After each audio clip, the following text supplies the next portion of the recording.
So now we're going to react to the two songs, What and Mapa. First, What? Lyric video. Kakaano niya lang po, 4 years ago, in July. Ito? Opo. 4 years na pala yun? Wow, bilis. Nagulat ako! Surround sound! Ay! Narinig ko to sa isang sa isang podcast nyo. Ewan ko kung idea nyo to, na parang yung melody ng chorus nilalagay nyo sa simula.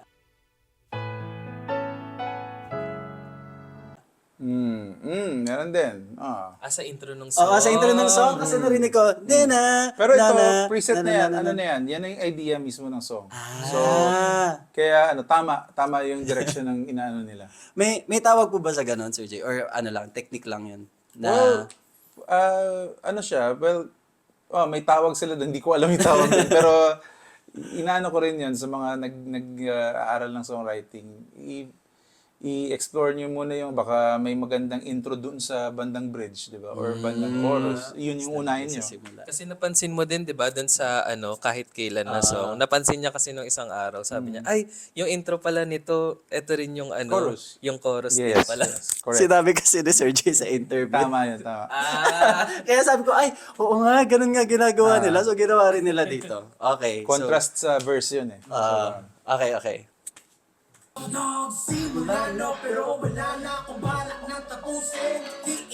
May tawag din po. Ang daming pause. Ano ba tawag doon? Kasi parang bigla nilang binali. Tapos parang biglang nagpalit. Tinan mo. Ito, tawag dito overture. Ano po yung overture? Yan, parang intro lang. Parang fanfare, parang ano lang. Parang presenting lang, presenting. Tapos ito kami, bang, iba pala. Parang isipin niyo parang Bohemian Rhapsody. Iba 'yun, 'di ba? So parang gano'n. May tawag pala doon. Wala lang ang interesting Overture. lang. Yeah.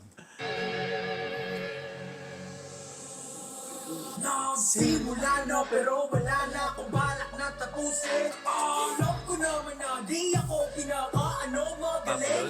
Lahat ng aking basura. Ang lalim na boses? Si Ken. Ngayon ang binanggit yung Bohemian Rhapsody. Para talaga siya Bohemian Nagets mo Rhapsody. na, Paiba-iba siya na. Iba nga yung chorus sa doon sa verses. Yung tunog nung Yeah. yung sound. Sobrang iba. Ang galing. Common 'yan ginagawa sa mga opera, sa mga Broadway na play, music ng play. Yan. So, nung sinad to sa inyo, na narinig nyo to, Ay, gano'n na siya. Gano'n na siya. So, yung na lang, pag-polish na lang ng arrangement or pag finalize ng production. ano yung naisip nyo? Narinig nyo na ba tong sound na to sa P-pop? Ang before? no, kaya nga very unique siya eh.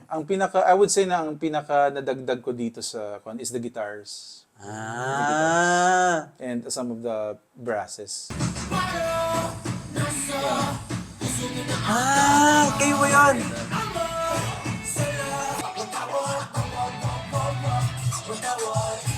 Yan, anak ko yun.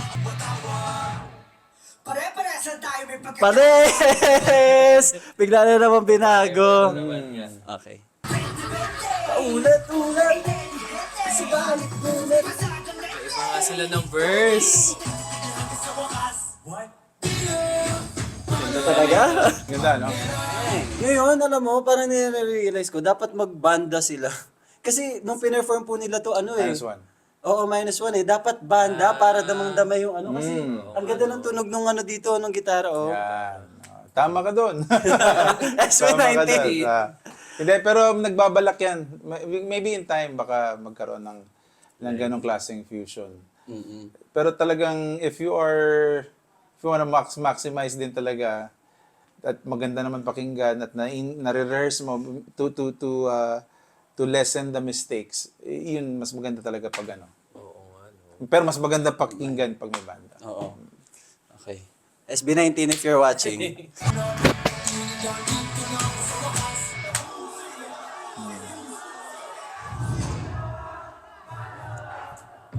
Ang tawag doon yung parang before mag-drop, yung drop before the chorus. Ito?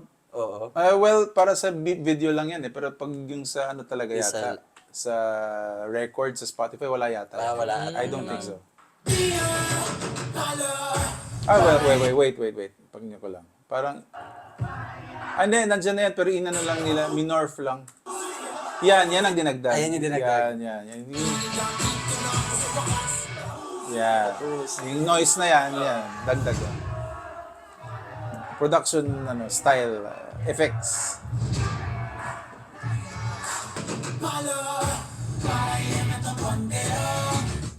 Matapang, di ba? Matapang yung kanta. Tsaka ang ganda kasi hindi nabala yung parang hindi nabala yung kailangan mo para iangat yung bandera. Na parang sa lyrics ka ng Lupang Hinirang, ang mamatay ng dahil sa'yo. Hindi mo na kailangan mamatay para ipaglaban ang karapatan ng Pilipinas at kalayaan. Yes. Ayun lang, na-realize ko lang habang pinapanood. Ang galing. Pag napanood mo, lalo na pag pinanood mo yung sound talagang klaro. Hindi lang yung sa laptop. Oo nga, siguro nga kaya nga feel na feel. Full production. grabe Dito ginawa yun. Ito yun. Dito sila nag-record. Pumunta sila Yes, dito. dito. Dito SB90. Dito sila. Nandito pa sila. Saka ang ganda ng sound na para siyang anthem. Parang revolutionary Anthemic, yes, na anthemic anthemic yung siya. sound niya. Revolution nga. Bagay na bagay dun sa message. Okay, let's finish watching. finish. Hindi na matatapos.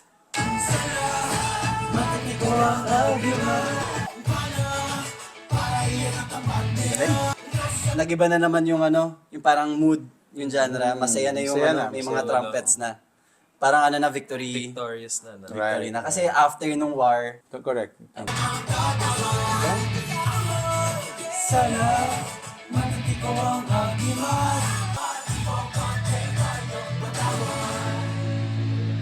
Tapos. woo! Galing! Ang Yeah. interesting parang kahit sa production pa lang kasi may kwento na. Kasi 'di ba yung una parang parang galit Oo. na parang anthemic ngayon nga parang may revolution ganyan. Tapos yung ending parang naging masaya na Masaya yung na production. Kahit marinig mo lang parang may storytelling na rin talaga sa production. Tama. Babalik sa SB19. May mga inayon ba kayo sa SB19 nung, 'di ba? Since dito pala sila nag-record, may mga binago ka ba? Well, little fine-tuning lang naman sa singing. Pero gagaling na kasi ng mga yun, di ba? Pero yung may mga... Yes, there were, parang little, tweakings. Pero they know naman, from the very beginning, they know what to do. So prepared na pala talaga sila pagpunta pa lang dito.